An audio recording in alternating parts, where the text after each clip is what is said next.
Hey, my name is Manley. I help people get engaged and embrace exposure, inspiring and equipping them to do that in their life so they can serve more people. Today I want to share with you one lesson that I focus on, and this one's incredibly important for those of you who are watching who might be teachers or people who serve others. What I've noticed is those of you who are focused on a service role in your work often don't build the support that you need to help you reach your next summit in your life and build momentum. And I want to invite you to practice the vertical lesson that inspired me to really start my professional speaking career and write my book. And that is the critical piece that helps me and enables me to do rock climbs around the world or engage in growing businesses and helping people. People sometimes ask me, how do you do that? It looks crazy. How do you do it safely? And in my personal life, professional, or whether it's climbing a mountain or making my marriage work for 25 years, the simple and deceivingly simple mechanism that I use is the same one I use to give me the courage to climb in the mountains. And it's called the belay, B-E-L-A-Y. The only way I can climb any mountain in my life, whether it's a day-to-day challenge or struggle or in real mountains, is to know that somebody's got the rope in their hands and that I can count on them.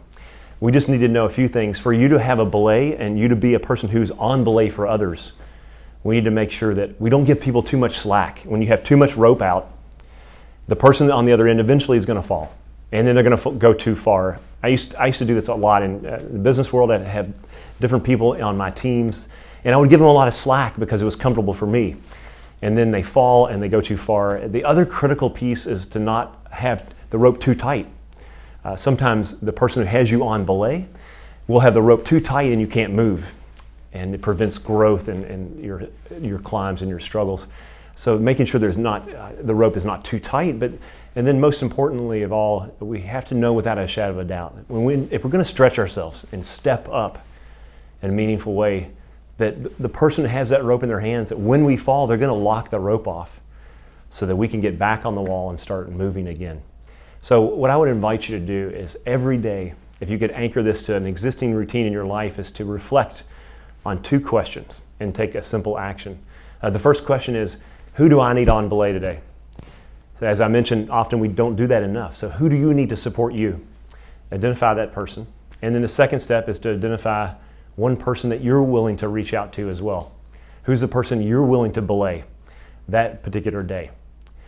You note who those two people are. And then the third step is very simple. You just reach out to them, ideally in person. Maybe you don't have time to reach out in person. Maybe a text message or Facebook or a voicemail. And you just let them know that you're thinking of them. You encourage them in whatever language you want to use. I got your back.